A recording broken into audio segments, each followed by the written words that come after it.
기뻐하시는 은혜를 풍성히 내려주실 줄 믿습니다. 여러분, 우리가 하루하루를 살아갑니다. 하루하루를 살아가면서 우리 또 지난 한 주간을 보냈죠. 한 주간을 보냈습니다. 여러분, 우리가 한 주간을 보내면서 또 하루하루를 뒤안길로 보내면서 하나님께 이렇게 기도하죠. 하나님, 오늘도 무사히 지나가게 함을 감사합니다. 하나님, 이번 한 주간도 주님 은혜 가운데 평안하게 지나가게 하심을 감사합니다. 이런 기도를 우리가 드립니다. 그런데 여러분, 그 하루하루 지나가는 그 시간은, 그 시간 속에 또한 우리에게는 기회라는 것이 매번 우리에게 주어지고 있다는 것을 우리가 또 생각할 필요가 있어요. 우리가 지금 뒤안길로 보내버린 우리 지난 한 주간은 우리에게 더할 나위 없었다 기회들이었다라는 거예요. 우리는 그 기회들을 다 뒤로 지나쳐 보냈습니다. 어떤 기회들일까요? 하루하루가 신자가 된 자로서 더욱더 오늘도 하나님의 형상을 더 닮아갈 수 있는 기회, 더 하나님을 아는 지식에서 자라갈 수 있는 기회들이 우리에게 하루하루 있었다라는 거예요.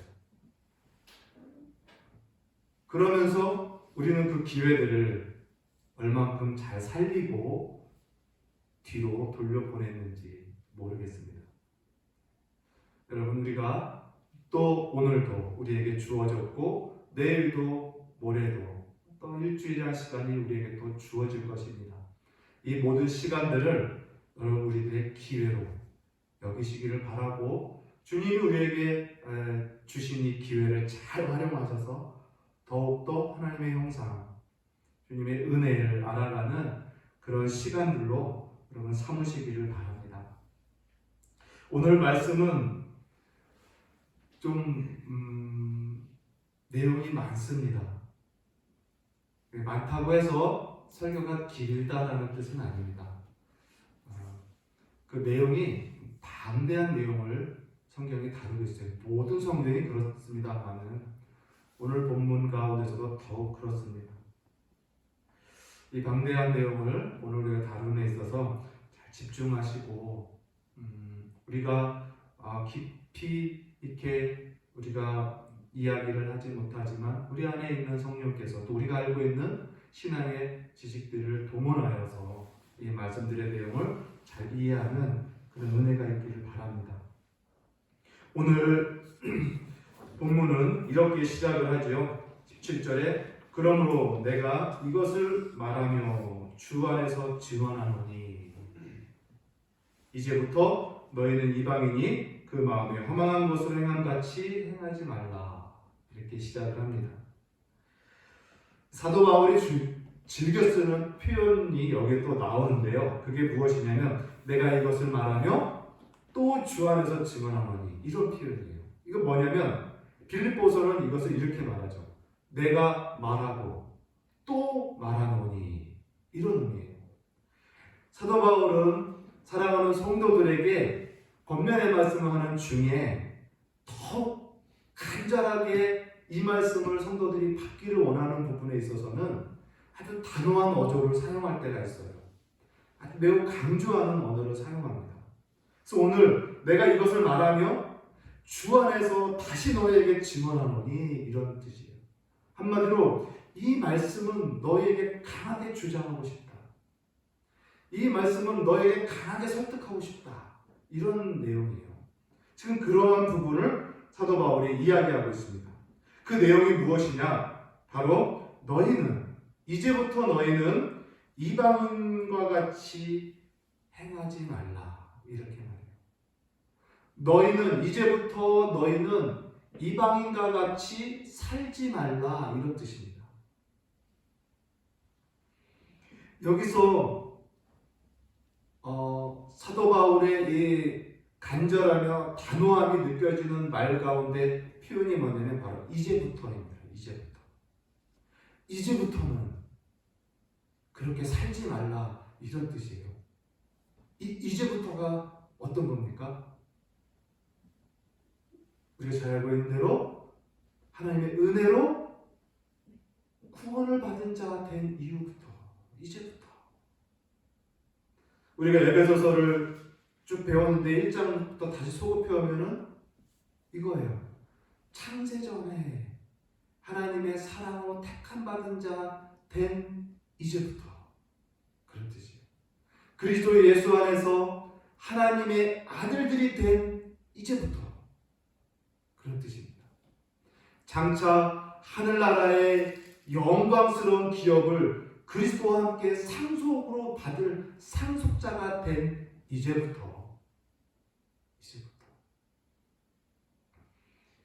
지극히 큰 능력이 역사하고 있는 너희들, 지극히 큰 능력이 역사하게 된 이후부터, 그러한 자가 된 이제부터 너희는 그렇게 살아가지 말라, 이렇게 말씀합니다. 여러분, 이방인이 무슨 의미입니까? 우리가 유대인과 이방인의 의미로 많이 보았죠. 유대인이 구별하는 비유대인들 말합니다. 그러나 오늘 본문에서 말하는 이방인은 유대교를 중심으로 하는 이방인의 개념이 아니고 그리스도 예수 밖에 있는 사람을 이방인이라고 지금 말하고 있는 거예요. 이 본문에서. 다시 말하면 비그리스도인이죠. 너희는 그리스도 밖에 있는 그러한 사람들과 같은 삶의 방식으로 살아가지 말아라, 이런 의미입니다. 왜냐? 그들은 마음에 허망한 것으로 살았기 때문이다. 마음에 허망한 것으로 살아간다. 허망한다라는 게 무슨 의미입니까? 공허하다라는 거예요. 헛되다. 다시 말하면 무가치하다는, 아무런 가치 없는 그러한 것으로 살아간다라는 거예요. 그 마음이 아무런 가치 없는 것을 따라 살아가고 있어요. 그러한 생활 양식, 그들의 그러한 생활 방식을 너희가 따라서 살아가지 말아라, 이렇게 말씀하고 있는 것이죠. 왜냐하면 하면서 그들의 그 허망함, 마음의 허망함을 18절과 19절이 보다 좀 상세하게 기록을 해주고 있습니다. 왜냐하면 그들은 18절 보니까 그들의 총명이 어두워지고 그들 가운데 있는 무지함과 그들의 마음이 굳어짐으로 말미암아 하나님의 생명에서 떠나 있다.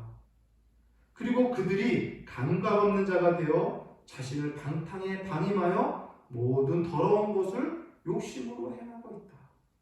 이렇게 말합니다. 이것이 그들의 마음의 허망함을 따라 살아가는 삶의 양식이에요. 삶의 내용입니다.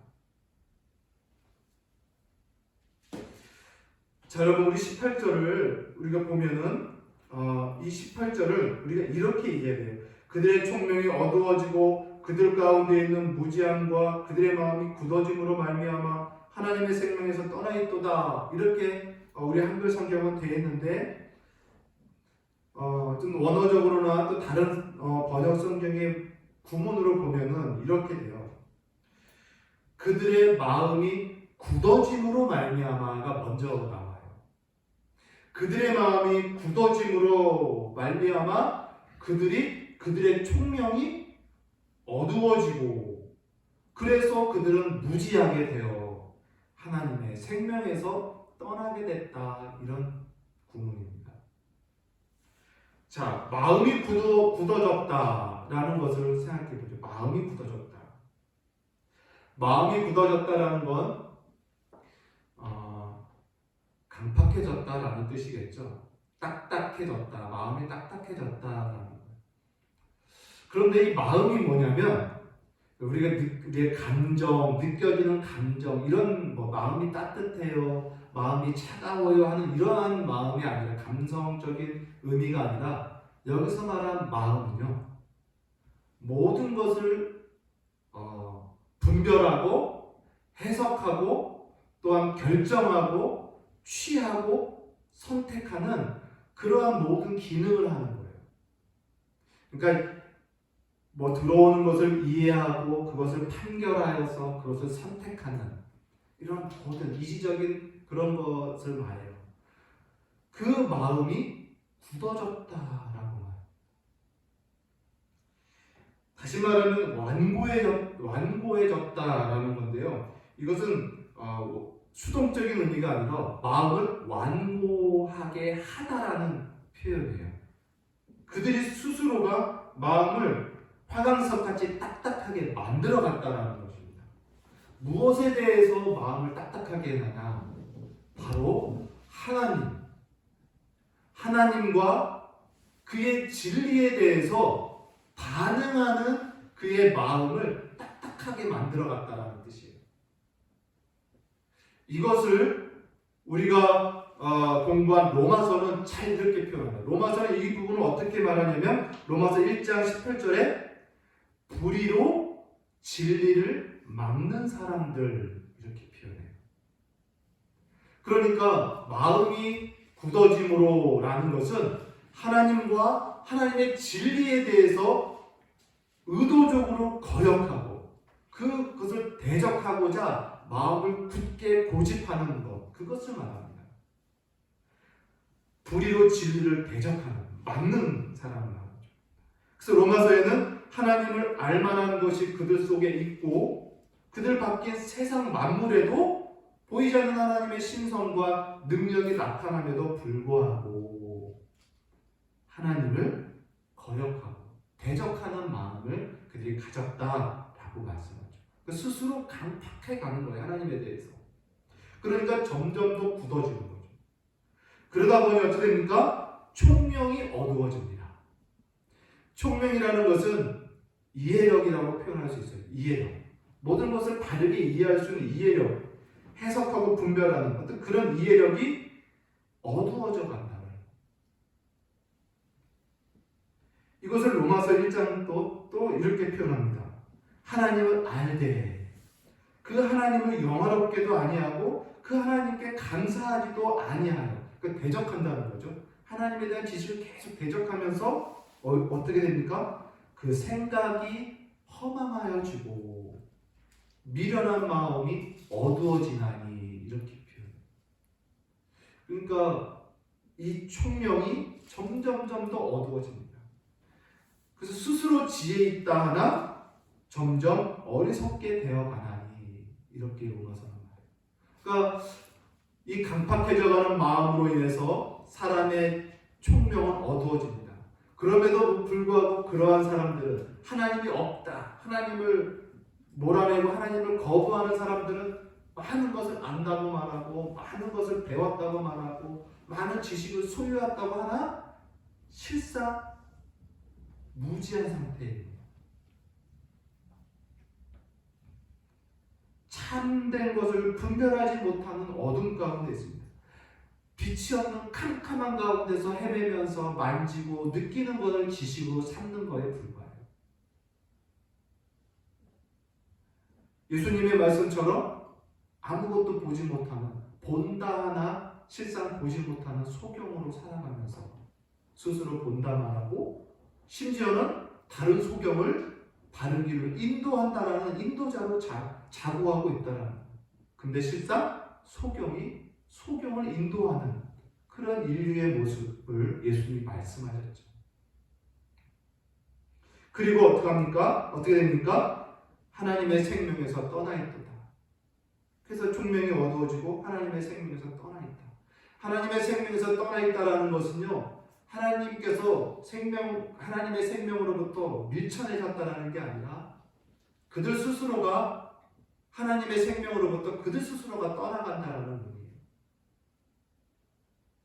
하나님의 생명, 참 생명이죠. 생명의 근원입니다. 근원. 그 근원 대신 생명으로에서 떠나버렸다는 거예요. 스스로가. 마치 시냇가의 나무가 뽑혀 있는 것과 같아요. 그래서 우리 인간들의 생명이란 육체의 생명이 불과하고 호흡을 하고 있으나 실상은 죽은 것과 같은 거예요.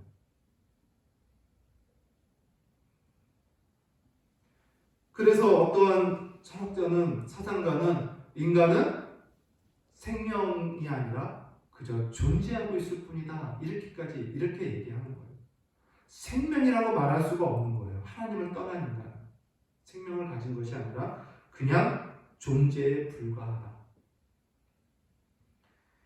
이처럼 마음이 굳어진 하나님과 그의 진리를 대적하고 거역함으로 되어지는 이 총명이 어두워지고 생명을 떠난 이 이방인의 모습을 사도 바울이 지금 기록을 하고 있습니다.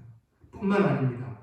19절에 보니까 감각 없는 자가 되어 그들이 또한 감각 없는 자가 되어 자신을 방탕에 방임하여 모든 더러운 것을 욕심으로 행하되. 감각 없는 자라는 건 뭐예요? 무감각하다는 거죠. 동일합니다. 하나님에 대해서 감각이 없어요. 하나님의 말씀과 진리에 대해서 무감각해져 가는 겁니다. 스스로. 반응하지 않는 거예요. 근데 어떻게 합니까?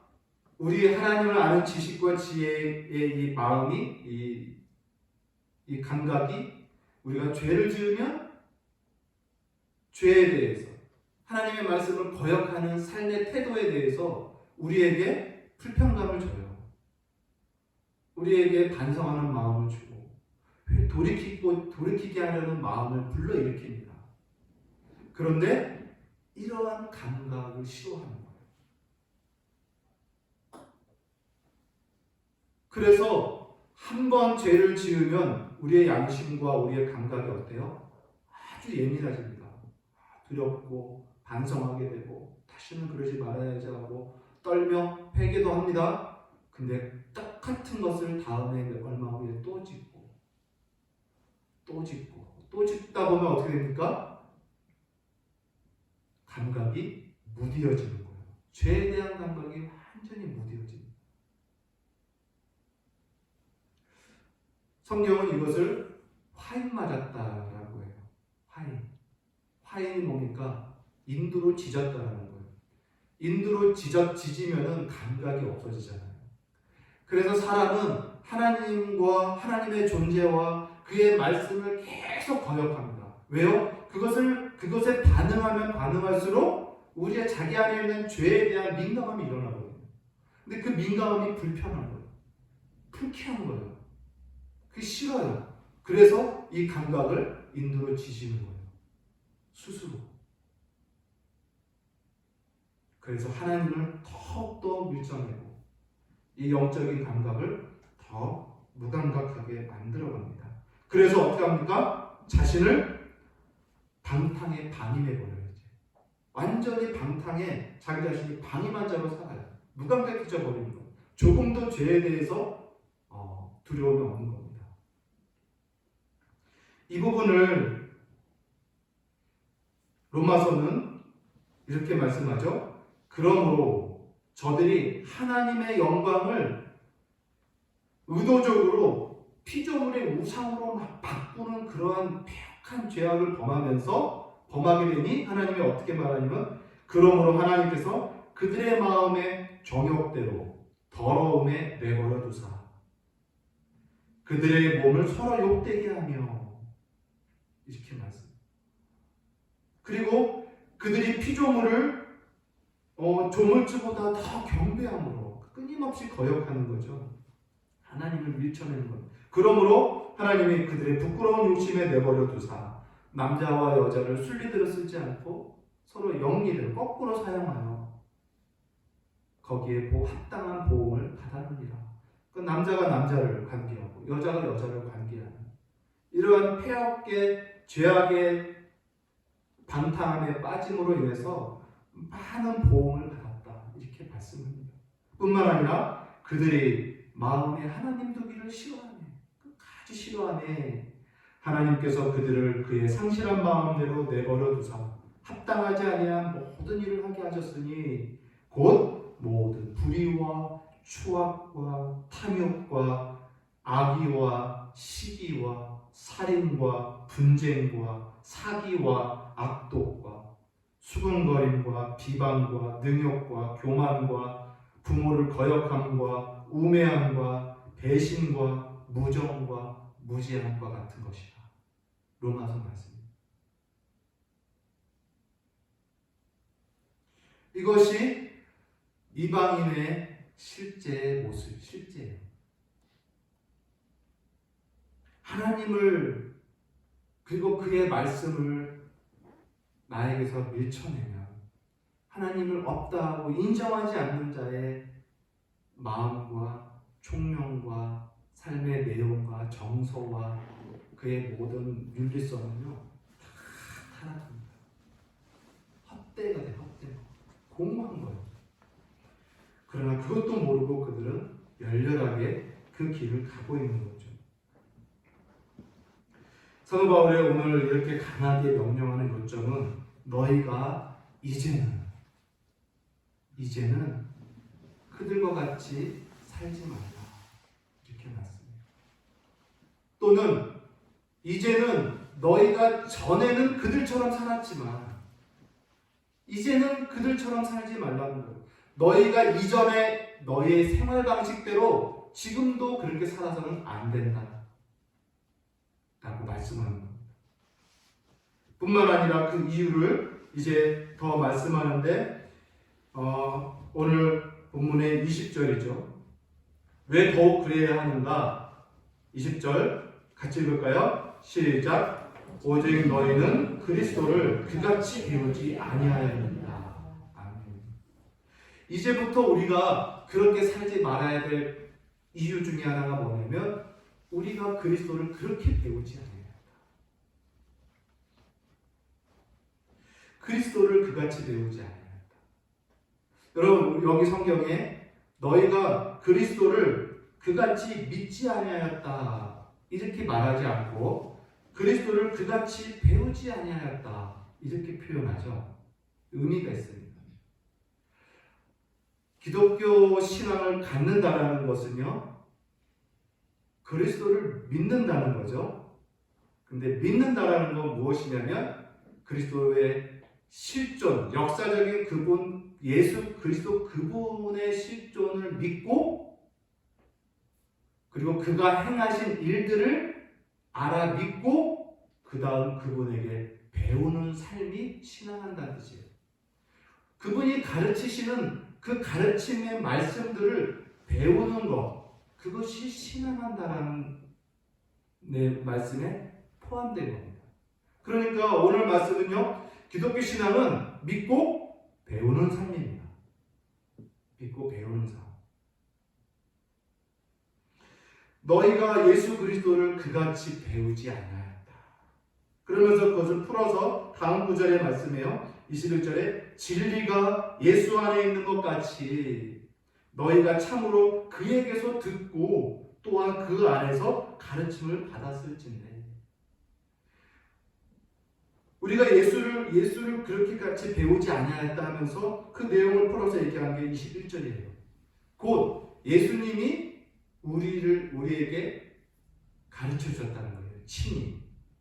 우리가 그에게서 듣고 그에게서 가르침을 받았다. 이렇게 말씀합니다.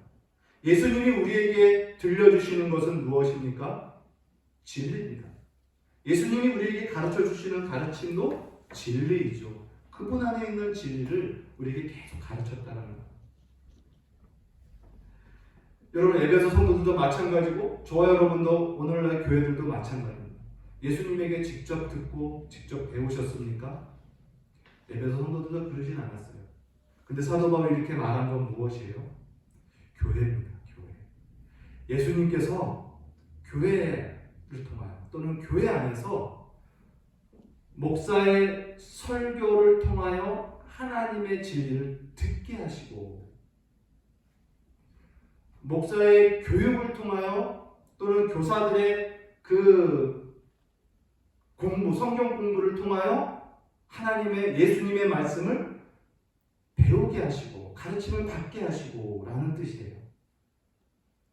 그러니까 저와 여러분은요 진실로 이 말씀대로 우리는 늘 날마다 매주 하나님의 말씀을 듣고 하나님의 말씀을 배우고 있습니다. 예수님으로부터 듣고 예수님으로부터 배우고 있는 거예요. 이렇게 배웠으니 너희가 그러한 삶을 살지 말라. 이렇게 말씀하는 것입니다. 여러분, 우리가 예수님에게 듣고 배우는 말씀이 무엇일까요? 우리가 무엇을 듣고 배웁니까? 그것이 22절과 24절까지의 말씀입니다. 22절에 너희는 유혹의 욕심을 따라 썩어져가는 구습을 따르는 옛사람을 벗어버려라. 그리고 오직 하나님을 따라 의와 진리의 거룩함으로 지으심을 받은 새 사람을 입으라. 이것을 우리에게 가르쳐 줍니다. 구원받기 전의 모습과 구원받은 이후의 모습을 날마다 말씀하시면서 이제부터 지금의 기회에, 오늘이라는 기회에 오늘도 이 기회를 따라 새로운 삶을 계속 살아라. 이렇게 말씀하는 거죠. 옛사람, 우리가 벗어버려야 옛사람 어떤 사람입니까? 유혹의 욕심을 따라 사는 사람이에요. 유혹의 욕심 무슨 의미입니까? 유혹받는 욕구 이런 뜻입니다. 다시 말하면 정상적인 욕구가 있잖아요. 인간에게 적절한 욕구가 있습니다. 그 욕구는 선한 것이겠죠. 하나님께 주신 거니까요. 인간에. 근데 그 욕구가 유혹을 받아서 더 하려는 유혹을 받으니 그게 욕심이 되는 거예요. 그래서 유혹의 욕심을 따랐다는, 다시 말하면 더 소유하고 싶고 더 쾌락을 느끼고 싶고 더 높아지고 싶고 이런 거예요. 이게 유혹을 받아서 욕심이 되어버리는 거죠. 그래서 그 유혹받은 욕심을 따라서 더 소유하려고 하고 더 명예롭고 높아지려고 하고 더 즐기려고 하는 육체의 욕망을 따라 살려고 하니 그것을 따라서 사는 삶을 살았다라는 것을 이야기합니다. 그러면서 썩어져가는 구습을 따라 살았다라고 말해요. 썩어져가는 구습, 썩어져간다라는 건 사라진다는 뜻이에요. 부패하여 사라진다, 남지 않는다, 공허하다라는 또 다른 의미입니다. 구습, 옛 습관입니다. 옛 습관, 옛 생활 방식이겠죠. 그러니까 앞절에서 사도 바울이 이야기한 이방인들의 그 생활입니다. 그 생활, 유혹받은 욕심을 따라서 살아가는 그 옛 생활 방식, 그 방식을 벗어버려라. 이렇게 말하는 거예요. 무지와 어두움 가운데서 혼탁하며 정말 향방 없이 살아가는 그들의 옛 생활 방식을 벗어버리고 오직 하나님을 따라 의와 진리의 거룩함으로 지으심을 받은 새 사람을 입어라. 새 사람은 어떤 사람입니까? 하나님의 형상을 따라 지음받은 새 사람이에요. 저와 여러분이 그들 예수를 믿을 때 성령으로 다시 태어난, 거듭난, 새로 지음받은, 새 창조된 사람, 그 사람을 말해요. 하나님의 형상으로 새롭게 지음받았습니다. 그리고 그 하나님의 형상이란 의와 거룩함으로 대표되는 거예요. 의와 거룩함으로 충만한 하나님의 형상을 날마다 입어요. 그렇게 말하는 겁니다. 여러분, 이 의와 거룩함 생각해 보세요. 아까도 말씀드렸죠? 이방인의 모습, 그리스도 밖에 있을 때 사람들의 모습은 모두 무지와 방탕입니다. 무지하고 그래서 방탕해요. 무지는 그래서 옳고 그름이 무엇인지 몰라요. 뭐가 의인지 의로움인지 모릅니다. 방탕은 그래서 더러움으로 추구하고 계속 더러운 삶을 살아가는 거예요. 그래서 인간에게 비참함이란 바로 이 무지와 방탕인데 하나님께서 우리를 새로 지은 형상은 바로 의와 거룩함으로 지음받았다는 거예요. 인간이 받아야 할 가장 큰 선물이 바로 의와 거룩함입니다. 우리가 받은 새 사람, 의가 무엇인지 알고 거룩함이 무엇인지 아는 형상입니다. 그래서 그 의를 더 알고자, 더 추구하고자 하는 열망이 있어요. 거룩함을 더 추구하고 싶고 더 거룩함을 알고 싶어하는 열망이 있어요. 그래서 새 사람은요 언제나 의에 줄이고 목마름이 있어요. 거룩함에 줄이고 목마름이 있어요. 그 새로운 형상을 추구하고 싶어하는 그 욕구가 저와 여러분에게 있는 겁니다. 전에는 없었던 거죠. 이것을 날마다 입으라는 거예요. 그런데 그 방법에 대해서 말씀해 주고 있어요. 그게 뭐냐? 22절, 23절이죠. 오직 너희의 심령이 새롭게 되어. 이 말씀은 전제가 되면서도 또한 우리에게 행하라는 목적이 되기도 해요. 방향이 되기도 해요. 뭐냐면 너희 심령이 새롭게 되어 새 사람을 입으라. 이렇게 가르칩니다. 여기서 우리의 심령이 새롭게 된다는 건요. 우리 인간이 자연인으로서 죄에 빠진 인간이 아무리 마음을 새롭게 단련하고 새롭게 하려고 노력하고 수고해도 인간의 마음은 새롭게 되지 못해요. 아까 이방인의 상황에 있을 때는요. 새로움이라는 걸 경험할 수 없습니다. 잠시 뭔가 새로운 것 같은 느낌이 있을지 몰라도 실상 온전한 새로움은 이룰 수가 없어요. 오직 하나님께서 우리를 새롭게 해주셔야 됩니다. 다시 말하면 중생이죠. 성령과 물과 성령으로 우리를 다시 거듭나게 함으로, 다시 살아나게 함으로, 다시 태어나게 함으로 우리가 새로운 심령의 사람이 되는 겁니다. 이게 전제죠. 그런데 오늘 말씀은 그 전제를 갖고 계속 새롭게 하여라 라는 뜻입니다. 하나님의 은혜로 새롭게 된 너의 심령을 계속 새롭게 하라 라는 뜻이에요. 주님이 새롭게 하신 심령을 주셨는데 그 새롭게 된 심령을 뒤로 제껴놓고 늘 다시 누추하고 공허한 심령으로 살 것이 아니라 새롭게 된 심령을 자꾸 새롭게 하는 거예요. 그것은 자꾸 새로운 마음가짐을 자꾸 가지라는 것입니다. 새롭게 된 마음가짐을 지속적으로 새롭게 함으로 너희가 새 사람을 입어라. 이렇게 우리에게 가르쳐 주는 것이죠. 그러면서 결국 벗고 입는다라는 것은 우리가 옛 구습을 따르는 그 죄악의 생활 습관을 회개하고 돌이키고 그리고 의와 거룩한 생활 방식을 입어야 되는 겁니다. 여러분, 벗기만 해서는 안 됩니다. 옛사람을 벗는 것으로 만족하고 끝나버리면 안 돼요. 그럼 벌거벗은 상태에 불과해요.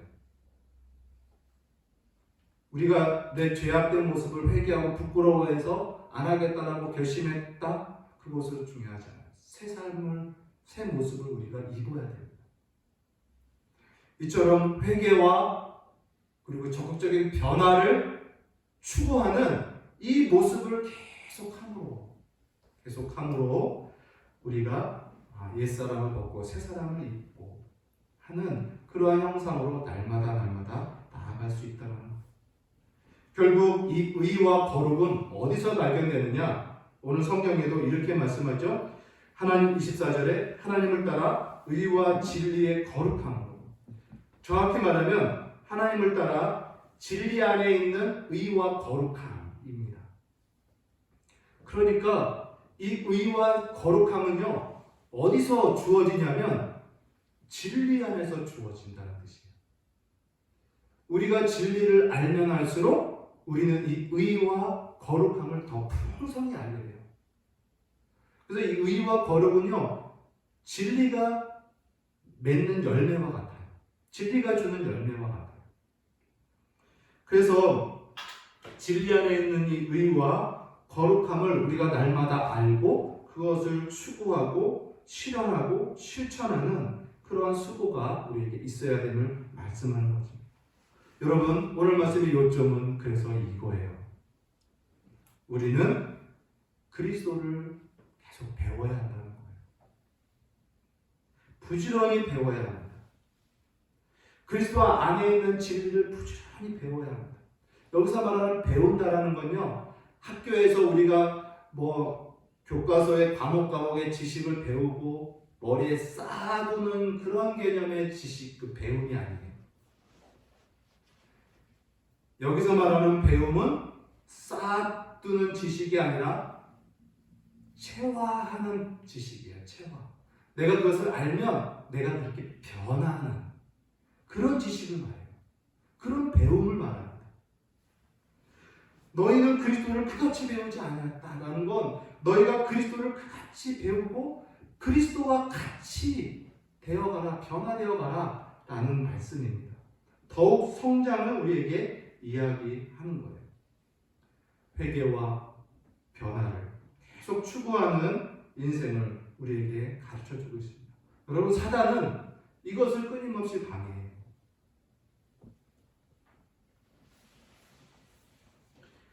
그리스도로 말미암아 자신이 패배하고 그리스도 안에 있는 신자들의 승리가 무엇입니까? 새 사람 된 거예요. 새 사람 된 게 승리입니다. 근데 사단은 이미 자신은 패배했지만 승리한 승리자가 된 우리 신자들이 그 새 사람을 누리지 못하게 하는 거예요. 끊임없이 유혹합니다. 욕심으로 자꾸 발전시킵니다. 계속 어둠을 추구하고 거짓을 추구하게 만들고 더러움과 방탕을 자꾸 추구하게 만들어서 새 사람을 누리지 못하게 해요. 이게 사단의 방법이에요. 여러분, 우리는 이 하나님의 말씀을 따라서 새롭게 됨을 날마다 누리며 새롭게 됨과 같이 날마다 변화하는 그런 신자가 되기를 바랍니다. 한 가지 말씀드리고 싶은 것은 옛사람과 새사람이라는 단어가 자꾸 대조적으로 나오니까 혹 우리가 이런 이미지를 나눌 수가 있어요. 뭐냐면 내 안에 옛사람과 새사람이 각각 있구나, 이렇게 생각할 수가 있어요. 그래서 내 안에 새사람이 있고 옛사람도 있고 새사람이 있어서 서로 싸우고 누가 밀쳐내고 하느냐, 이렇게 생각을 하는데 그런 뜻 아닙니다. 우리는요, 우리에게는 새 사람밖에 없어요. 엄밀히 말하면 예수를 믿는 순간 저와 여러분에게는 새 사람밖에 없습니다. 죽었던 옛사람은 십자가에서 이미 그리스도와 함께 죽었기 때문에 사라졌어요. 없는 거예요. 우리는 새 사람만 있는 거예요. 그래서 믿지 않는 자들은 옛사람만 있는 거고 믿는 자들은 새 사람만 있는 거예요. 근데 새 사람 된 우리 신자들이 이 육체를 갖고 사니까, 육체는 옛 육체잖아요. 죄의 몸입니다. 이 안에 살다 보니 이 몸이 기억하고 있는 이 습관들이 있어요. 구습, 여기서 말하는 구습. 유혹의 욕심을 따라 살았던 그 썩어져가는 구습을 따랐던 습관들이 우리 안에 이 몸에 있습니다. 이것이 우리 새 사람을 계속 방해하는 거예요. 그래서 오늘 사도 바울은 옛사람과 두 사람과의 싸워서 이겨라가 아니라 너희는 새 사람이니, 예수 안에서 완전히 새 사람이니 이 죽은 옛사람을 계속 벗어버리라는 거예요. 허물에 무슨 생명이 있어요. 벗어버리라는 거예요. 옛 습관들을 회개하고 고치라는 것입니다. 옛 생활 방식을 다시 쳐다보지 말고 바꾸고 새 사람, 새 생활 방식으로, 의롭고 거룩한 방식으로 살아가려는 거예요. 오늘 이 말씀이 저와 여러분에게 우리의 신자의 삶을 살아가는데 오늘과 또 내일이라는 기회에 어떻게 살아갈지를 가르쳐주고 지도하는 말씀이 되기를 간절히 바랍니다. 말씀을 맺습니다. 우리가 읽지는 않은 본문이 있지만 우리 4장 14절 말씀을 한 절 읽겠습니다. 4장 14절. 시작. 이는 우리가 이제부터 어린아이가 되지 아니하여 사람의 속임수와 간사한 유혹에 빠져 온갖 교훈의 풍조에 밀려 요동하지 않게 하려 함이라. 이제부터는 어린아이가 되지 말라. 어린아이로 있지 말라는 것입니다. 어린아이라는 특징이 특징이 순수하고 겸손하고 이런 뜻이 있지만 여기서 말하는 것은 그런 순수와 겸손을 말하는 게 아니라 미숙함을 말해요. 성장하지 않고 있는 그 미숙함입니다. 밀려서 요동한다라는 것은요, 바람과 파도에 이리저리 흔들리는 모습을 말해요. 이리저리 흔들리는 모습. 그래서 앞으로 진행도 못하고 뒤로 후퇴도 못하고 제자리를 빙빙 도는 그런 돛담배와 같아요. 또는 제자리를 계속 돌고 있는 팽이와 같아요. 진보 없이 제자리인 신앙, 그러한 사람, 이것이 어린아이입니다.